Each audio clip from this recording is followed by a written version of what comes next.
अब बल्ले हो शीलू जी, क्या बात है, बड़ा श्रृंगार श्रृंगार हो रहा है सवेरे सवेरे। और किस पे बिजलियां गिराने का रहता है हिसाब किताब लगा के। वो कोई पत्रकार आ रही है अमृत का इंटरव्यू लेने, हो सकता है मेरी भी फोटो ले ले, इसलिए जरा ठीक से तैयार हो रही। पत्रकार? हाँ, लंदन से आई है, कोई NRI है, प्रिंसेस ऑफ इंडिया पर कोई किताब लिखना चाहती है। और अमृत से बेहतर कौन हो सकता है मटेरियल के लिए। उसने वो अमृत का डाउरी वाला आर्टिकल पढ़ा और वो इंटरव्यू लेना चाहती है। वैसे सही है, हमें है भी कितने तेज दिमाग के हिसाब किताब लगा के। ऑक्शन का आइडिया तो उसी का था। अमृत अगर सही दांव चलती है ना, तो वो किसी अरबपति के साथ शादी कर सकती है। फिर तो उसके साथ हमारी किस्मत भी पलट जाएगी। लेकिन इसके लिए अमृत को दिल से नहीं, दिमाग से फैसला लेना होगा, क्योंकि ये जो कमबख्त दिल है ना, वो इंसान को गुमराह कर देता है।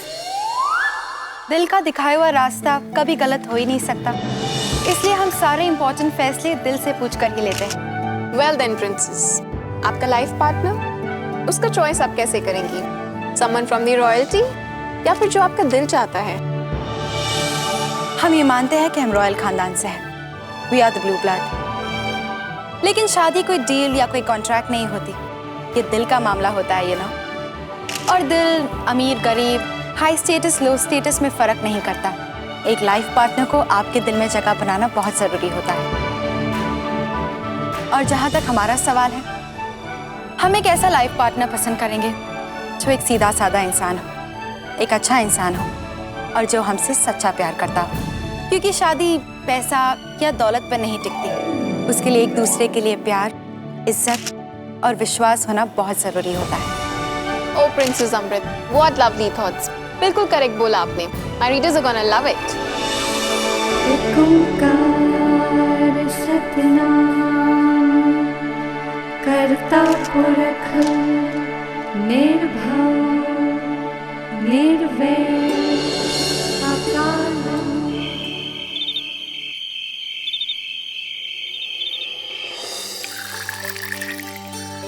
मैं ले लूं। ठंड बहुत हुई है ना आज। मैं आपके लिए शॉल ले आती हूँ।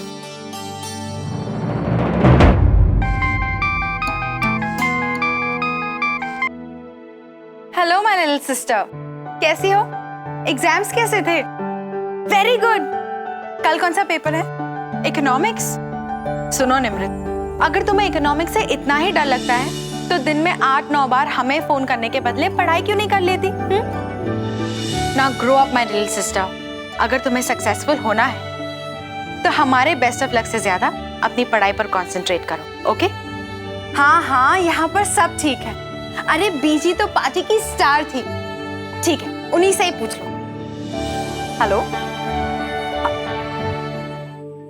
फोन ही काट दिया बीजी। पता नहीं निम्रत बचपन से ही आपसे इतना क्यों डरती है।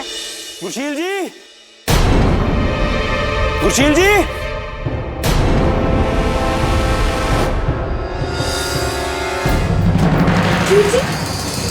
गुरशील जी। हाय मेरी रब्बा, हाय रब्बा, क्या बाजी? क्या हुआ? क्या हुआ आपको? बाबूजी क्या हो गया आपको? जी पीने बिठाओ जी पहले आप। आइए पानी लेकर आओ। बाबूजी ये खून हुआ क्या? ये सब क्या हो गया? बैठिए बैठिए बैठिए, आप ठीक है ना? ये खून, ये सब। पानी ले लीजिए। कुछ बताओगे कि हुआ क्या है? जी वो शिकार पे जी, वो बताइए ना, हुआ क्या शिकार पर? जी वो शिकार पे, वो जंगल में जी उसे गोली लग गई जी।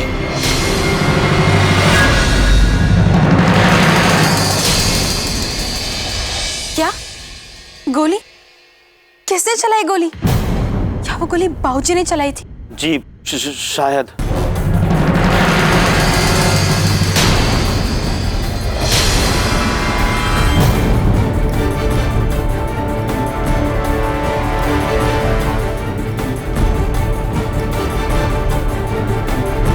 गोली लगी किसे? काले हिरन को।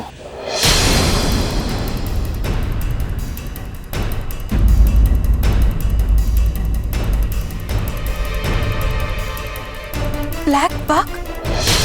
नहीं भाऊजी, भाऊजी गोली नहीं चला सकते, ये सच नहीं हो सकता।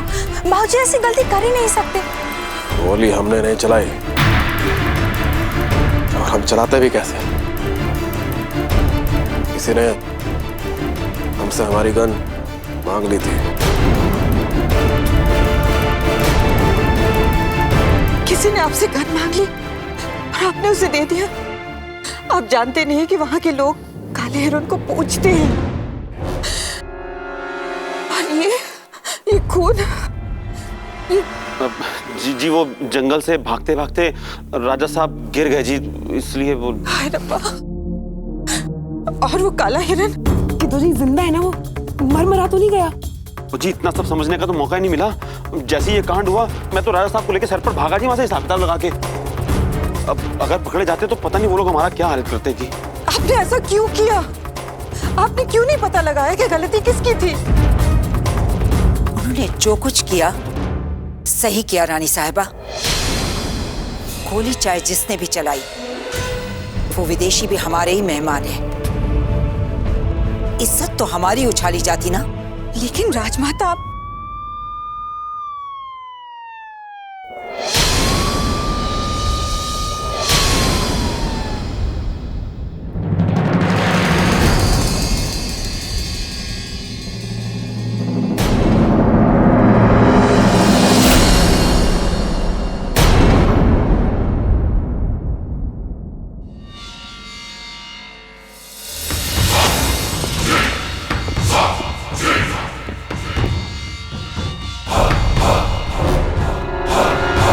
ये तो अधिराज सिंह जी हैं। वो शिकार वाला जंगल इन्हीं के इलाके में आता है हिसाब किताब लगा के।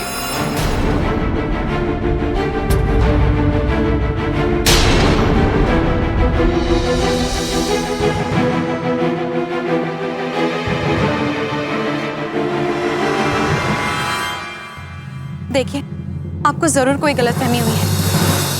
बाबूजी का कोई कसूर नहीं है इसमें। आप प्लीज बात को बढ़ने ना दें। देखिए, जैसा आप सोचते हैं वैसा कुछ नहीं हुआ। वो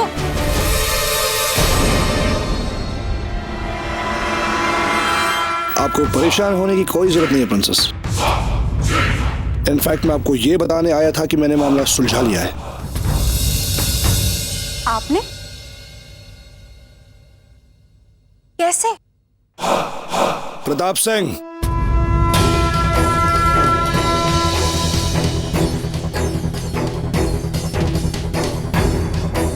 सरकार। राजमाता जी, यही वो आदमी है जिसने ब्लैक बग पर गोली चलाई थी।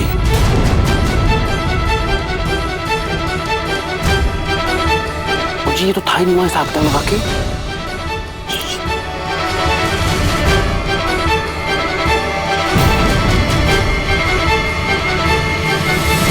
मैंने हमारे इलाके के थानेदार से बात की है और इस प्रताप सिंह पर राइफल चुराकर ब्लैक बग पर गोली चलाने के जुर्म में एफआईआर भी दर्ज किया है।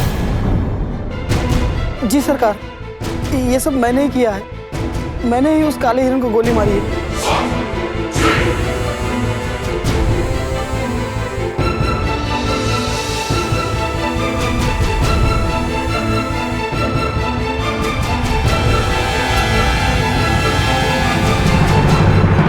रुकिए जरा। सरकार, वो मेरी बेटी की शादी के लिए जितना पैसा तुमने मांगा था उससे दुगना तुम्हारे घर पहुंच जाएगा। चिंता मत करो, बस जो इल्जाम सर पे लिया है उसे मुकरना मत। जी सरकार। और हाँ, शादी के लिए तुम्हें 2 दिन जेल से बाहर भी निकलवा दिया जाएगा।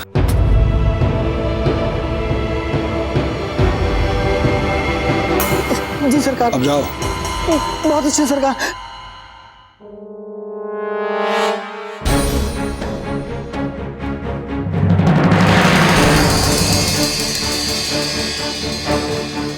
इसका मतलब है ये गलत इल्जाम? उसे उसके लिए पैसा मिल रहा है रानी साहिबा।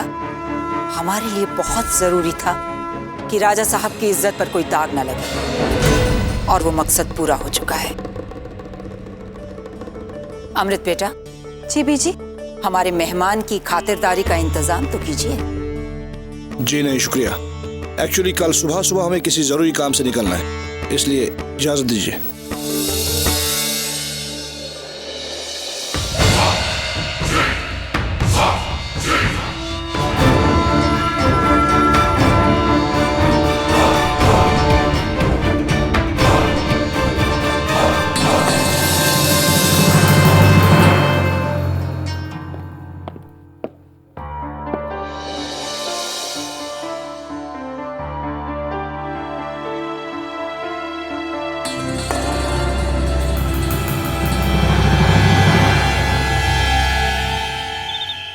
आराम से संभल कर।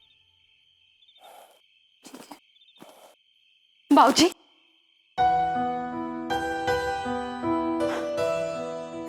बाबूजी आप ठीक तो है ना? आपको ज्यादा चोट तो नहीं लगी ना? हम ठीक हैं। थैंक गॉड कि आप टेंशन की कोई बात नहीं है। आप थक गए होगे ना, आप आराम कीजिए। बेटा, हम बहुत खुशनसीब हैं जो आप सब लोग हमारी जिंदगी से जुड़े हो। राजमाता रानी साहिबा और आप दोनों बेटियां हमसे इतना प्यार करते हैं, हमारी इतनी फिक्र करते हैं, और जब इतनी पावरफुल वुमेन्स ब्रिगेड हमारे साथ है तो भला हमें किस बात का डर? हाँ? लेकिन भाऊजी, जिस हाल में आप घर लौटे थे हम तो बहुत डर गए थे। इस वक्त भी हम यही सोचकर इतने परेशान हैं कि न जाने आपके साथ क्या क्या हो सकता था। बाबूजी, अगर आपको किसी भी तरह की तकलीफ, ये हम सह नहीं सकते। टीयर्स? नो बेटा, अमृत की आंखों में ये टीयर्स तो सूट करते ही नहीं। आप तो हमारी स्ट्रांग बच्ची हो, बहादुर बच्ची, सोडी राज घराने की फ्यूचर क्वीन हो आप। हाँ, यहाँ पर अगर निम्रत होती तो उसकी आंखों में जरूर आंसुओं का सराब उमड़ पड़ता। नहीं बाबूजी, जब निम्रत यहाँ लौटेगी तो कोई भी उसे इस बारे में कुछ नहीं बताएगा। प्लीज उसे हमारे प्रॉब्लम से दूर ही रखिए। ठीक है, जो हुक्म हमारी फ्यूचर क्वीन का, योर हाइनेस। ना ही अब आप राजा हैं और ना ही अमृत होने वाली क्वीन। जब राजपाट ही खत्म हो चुके हैं तो फिर ये ऊंचे खिताब क्यों दिए जा रहे हैं? अगर आप ये छोटी सी बात एक्सेप्ट कर लें तो हम सबकी जिंदगी संवर जाएगी। उस आदमी के बारे में सोचिए जिसने अपने सर पे इल्जाम ले लिया है। जब आपकी बेटी आपके लिए इतनी परेशान है तो क्या गुजर रही होगी उस आदमी के परिवार पर? मुझे तो समझ में नहीं आता कि आप शिकार पर जाते क्यों हैं। रानी साहब, आप सही कह रही हैं। हमें अब ये शिकार का शौक छोड़ ही देना चाहिए। इनफैक्ट जब तक ये मामला ठंडा नहीं पड़ जाता हमें अपनी आउटडोर एक्टिविटी सारी बंद ही कर देनी चाहिए। और वैसे भी अपना वो फार्म हाउस है ना, वहां पे गैम्बलिंग पार्टीज अरेंज होती रहेंगी भाई, उसका भी एक अलग ही मजा है। क्यों?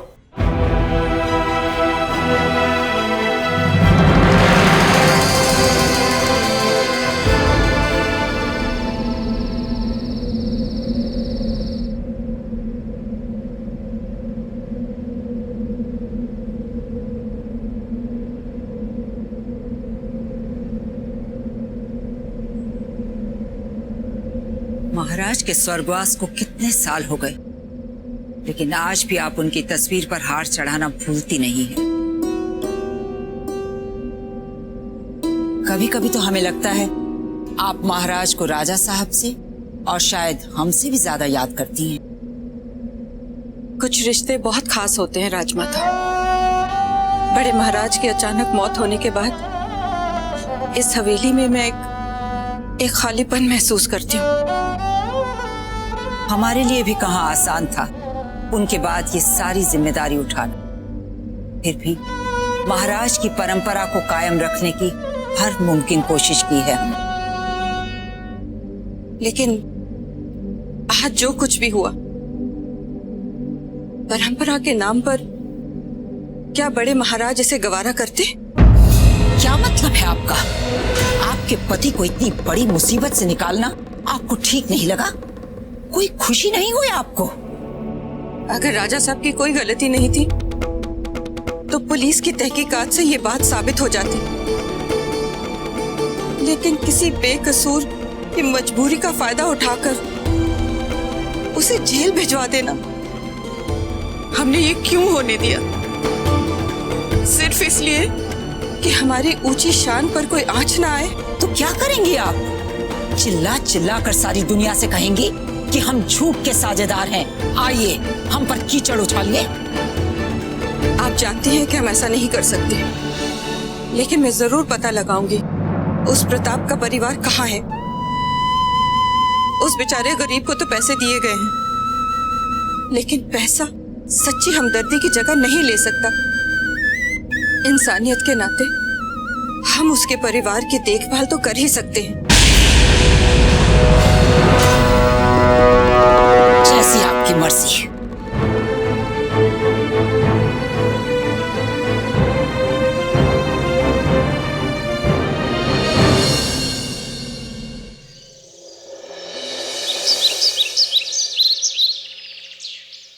बड़ा नाम सुना है आपका चतुर्वेदी जी। ज्योतिष विद्या में शायद आपसे बढ़कर कोई है ही नहीं। सब प्रभु की कृपा है राजा साहब। कई शाही परिवारों का राज ज्योतिषी रह चुका। हम खूब जानते हैं, इसलिए हमारे प्रिय मित्र श्री कालरा जी के कहने पे हमने आपको आज यहाँ बुलाया है। ये हमारी जनपत्री है। ओम शांति। जन्म स्थान में राहु, छठवें स्थान में शनि वक्री है। कोई विशेष प्रश्न है आपके मन में राजा साहब? हाँ पंडित जी, दरअसल पिछले कुछ दिनों से ठीक नहीं हो रहा है। इनफैक्ट सभी कुछ गलत हो रहा है। अब देखिए ना, खेल में हम पैसा हार रहे हैं। कल हम जब शिकार पर गए तो किसी ने काले हिरन को गोली दाग दी। हम फंसने वाले थे, लेकिन छोड़िए। आज हमारे फार्म हाउस में एक बहुत बड़ी गैम्बलिंग की पार्टी है। हमें डर है कि कहीं आज भी हम हार ना जाएं। ग्रहों का फेर तो हम देख चुके हैं। बड़ी संकट की स्थिति में है आप और आपका परिवार। देखा जाए तो पैसे के मामले में आप काफी संकट के दौर से गुजर रहे हैं। तो आप ही बताइए पंडित जी, फिर क्या उपाय है इसका? समस्या आपके सोडी उपनाम में है।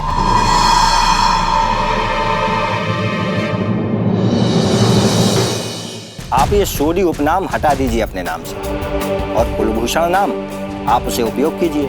और वैसे भी नाम के आगे सोडी लगाने की क्या आवश्यकता है? आवश्यकता है।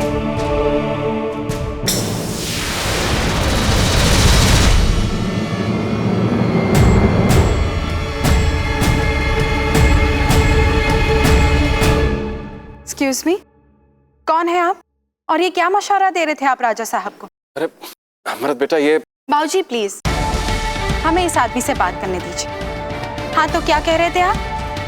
पैसों का संकट मतलब फाइनेंशियल प्रॉब्लम्स। तो सबसे पहले हम आपको ये बता देते हैं कि आपको यहाँ आने के लिए जो मोटी तगड़ी रकम हमारे बाबूजी ने आपको दी होगी ना, वो इस बात का सबूत है कि यहाँ पर कोई फाइनेंशियल प्रॉब्लम्स नहीं है। और दूसरी बात ये कि जो हमारा सोदी नाम है ना, वो इस महल का और इस महल के रहने वाले परिवार का स्वाभिमान है। और आप इसी को हटाने की बात कर रहे हैं। कैसा घटिया उपाय दे रहे हैं आप। अपने नाम पर इतना घमंड? हाँ है, क्योंकि इस नाम का रुतबा आपके सितारों से कहीं ज्यादा ऊंचा है। और ये नाम हमारे शाही खानदान की वो विरासत है जो सिर्फ किस्मत वालों को ही नसीब होती है। और हमें ये विरासत मिली है क्योंकि हम इसके काबिल हैं। लेकिन आपके पिताश्री के ग्रह तो कुछ और ही कह रहे हैं। नुकसान पर नुकसान और सिर्फ बर्बादी।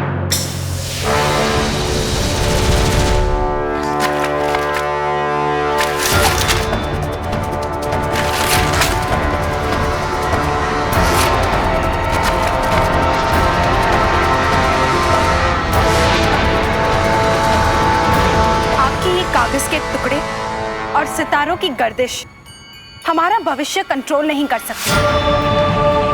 हम सोधी अपना फ्यूचर और अपना मुकद्दर खुद बनाते हैं। आप जा सकते हैं।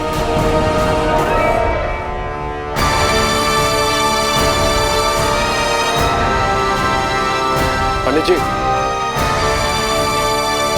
बाबूजी रिलैक्स, जाने दीजिए ना उनको। और आप ऐसे लोगों को क्यों बुला लेते हैं जो हमारी जिंदगी बदल नहीं सकते? और बाबूजी, आपको ऐसे क्यों लगता है कि हमारी शान और शौकत पर कोई आंच आ सकती है? ऐसा कुछ नहीं होगा बाबूजी, हम हैं ना, आप फिक्र क्यों करते हैं? बाबूजी, हम इस महल पर मुसीबत का साया तक नहीं आने देंगे। और ये आपकी बेटी का वादा है आपसे, यकीन मानिए सब ठीक हो जाएगा।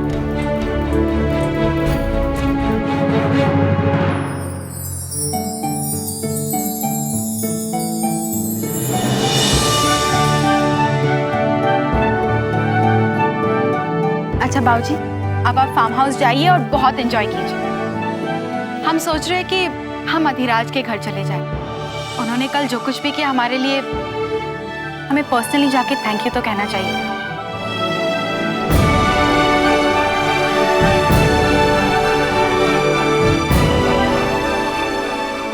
और चड्डा साहब टेंशन ना लो आप ज्यादा। और जी किद्दो सिंह के होते हुए आपको फिक्र करने की जरूरत ही नहीं, हिसाब किताब लगा के। हाँ जी, ऑल इन वन आदमी हूं मैं। आप तो बस मेरा कमीशन तैयार रखो जी। हाँ मैं मिलता हूँ जी। हाँ जी, आज ओके ओके। शीलू जी आपकी चाय। सॉरी जी थोड़ा लेट हो गया। क्या कहते हो शीलू जी, राजमाता तो मेरे से बड़ी खुश हो गई होंगी। जिस तरीके से मैंने मौके वारदात से राजा साहब को फरार करके राज परिवार की इज्जत बचाई है, इस बार तो तारीफ बनती है जी मेरी। देखा जी क्या कमाल कर दिया मैंने हिसाब किताब लगा के। वाकई क्या कमाल कर दिया अधिराज ने, चुटकियों में सारा मामला सुलझा दिया, वरना तो हम कहीं के ना रहते। वाह जी, क्या पावरफुल बंदा है अधिराज। खानदानी रौब झलकता है उसके चेहरे से। लगता है बड़ा दमशम होगा उसका अपने इलाके में, जैसा कभी मेरे बाबूजी का हुआ करता था। मुद्दतें हो गई ऐसा रौब देखे हुए। आज अमृत अधिराज को शुक्रिया करने उनके महल जा रही है। आई होप वहाँ पे मामला फिट हो जाए। शीलू जी आपके दिमाग में चल क्या रहा है जी हिसाब किताब लगा के? किंतु जी मेरे दिमाग में तो हमेशा आप ही चलते हो। आप जो सोच रहे हो ना वो बिल्कुल सही सोच रहे हो। काम तो वाकई बहुत अच्छा हुआ है। मैं माँ से इसके बारे में जरूर बात करूंगी। और शीलू जी और बहुत ही कॉम्प्लेक्स देते हो आप हिसाब किताब लगा के।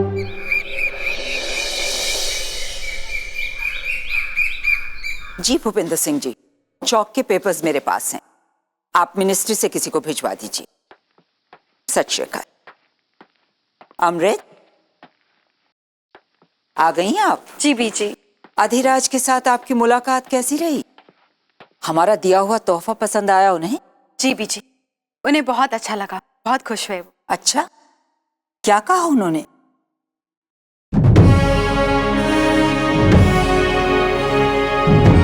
राजकुमार जी इसे कहाँ रख दीजिए।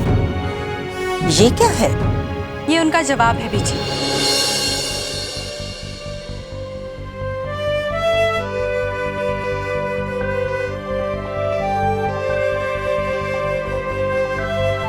Persian single piece carpet. आजकल ऐसी नायाब चीजें दिखती कहाँ हैं? बहुत कीमती होगा। वाओ, इतना सुंदर कारपेट, ओरिजिनल पर्शियन। 7 लाख से कम क्या होगा? बीजी, क्या उनके पास सच में इतनी दौलत है, या फिर वो भी हमारी तरह? अमृत, उनके पास इतना पैसा है कि गिनते गिनते आदमी गिनती भूल जाए। अच्छा, गुड फॉर हिम।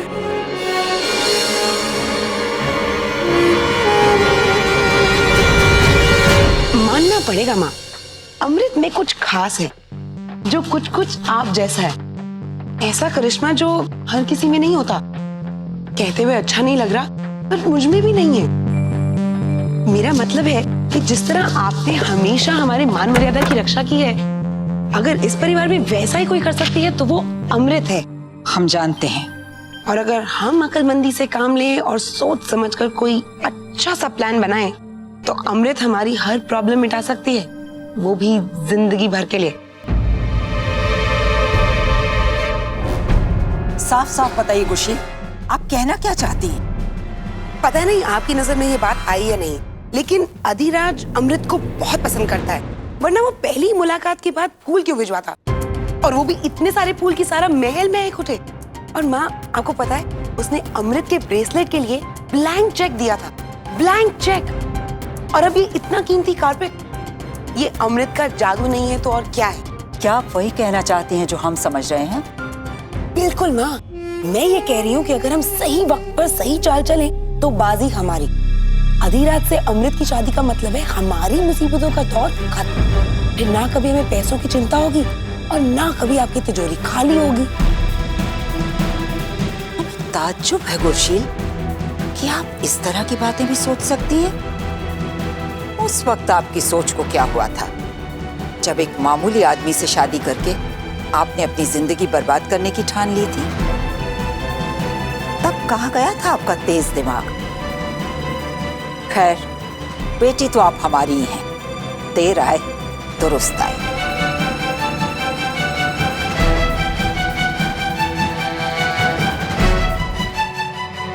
तो सुनिए, इस बारे में आखिरी फैसला अमृत का ही होगा।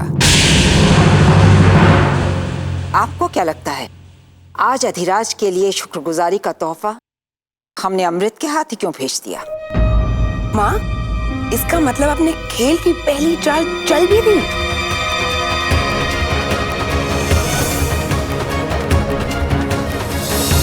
माँ, मुझे अमृत के फैसले की कोई फिक्र नहीं है क्योंकि वो बिल्कुल आपकी तरह सोचती है। इतने अच्छे मौके की अहमियत को वो खूब समझ सकती है। चिंता मुझे रिपन भाभी को लेकर है। पता नहीं कौन से बाबा आदम के जमाने की बातें करती रहती है। सच्चाई, सादगी, संस्कार, अब पता नहीं क्या क्या। मुझे डर इस बात का है कहीं वो कुछ ऐसा ना कर दे जिससे अमृत की सोच बदल जाए।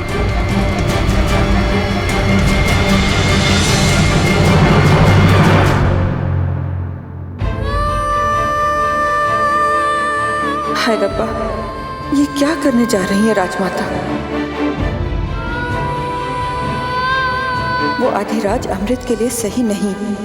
माना कि उसने राजा साहब को बचाया, लेकिन एक बेचारे गरीब की जरूरत का फायदा उठाकर नहीं, जिसके लिए आदर्श कोई मायने नहीं रखते, मेरी बेटी उसे अपना जीवन साथी नहीं बना सकती।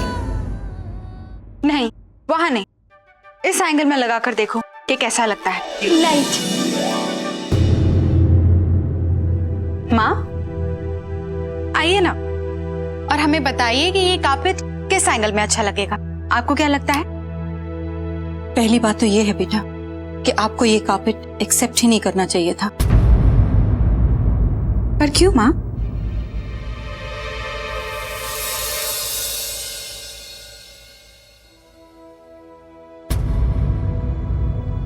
अमृत, अधिराज ने हम पर एक एहसान किया और उसके लिए आपने उसका शुक्रिया अदा किया। बात यही खत्म हो जानी चाहिए थी। एहसान का बदला शुक्रिया होता है, शुक्रिया का बदला एक और एहसान नहीं। एक हद के बाद तोहफा और मेहरबानी का फर्क मिट जाता है अमृत। लेकिन माँ, अब हम इसे लौटा देंगे तो उन्हें बुरा लगेगा। इसीलिए बेटा हम आपसे हमेशा कहते हैं, कुछ भी काम करने से पहले 2 बार सोच लेना चाहिए।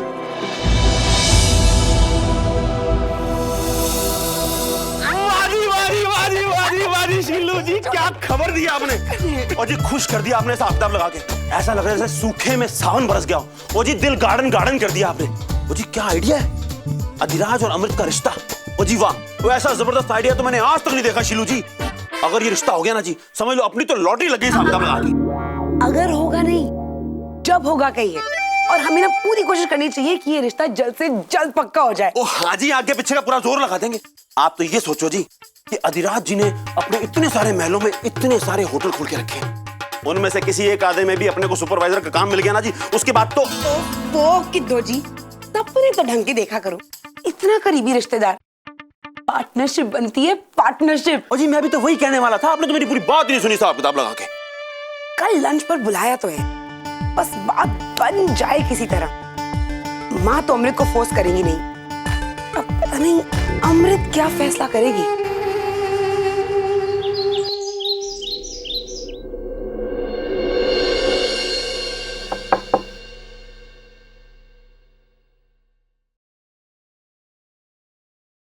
आपने हमें बुलाया राजमाता?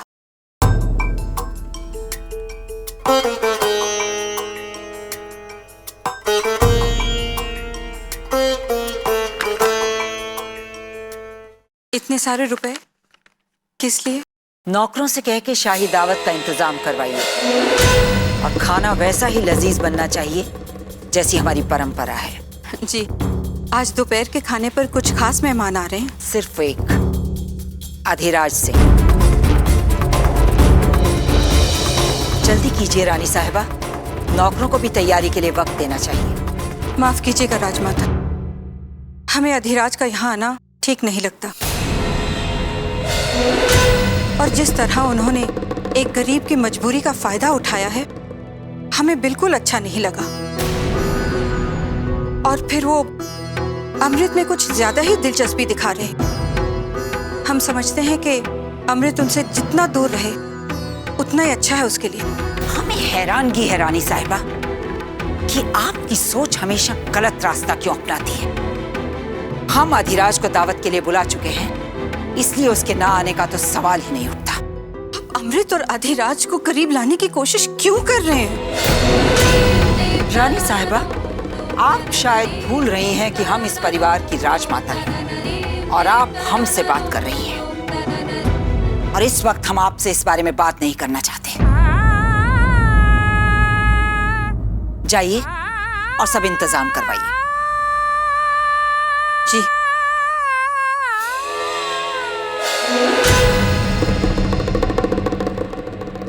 ओहो अमृत, क्या बात है, ड्रेस सिलेक्शन हो रही है। जी। क्या अधिराज जानते हैं कि आप उनके स्वागत के लिए इतनी जान लगा रही हैं? स्वागत मतलब? वो तो आज पोलो खेलने जा रहे हैं ना?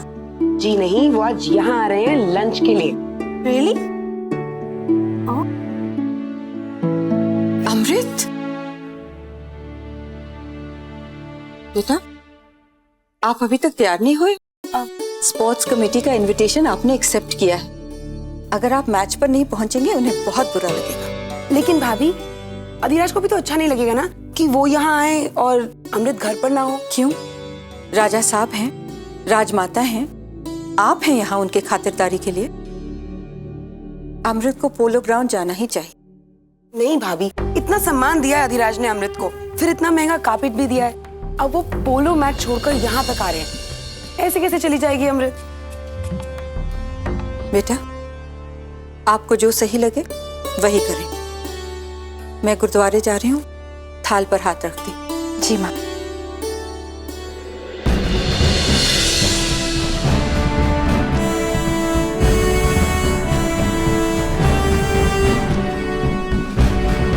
हमें पोलो मैच पे जाना कैंसिल करना होगा।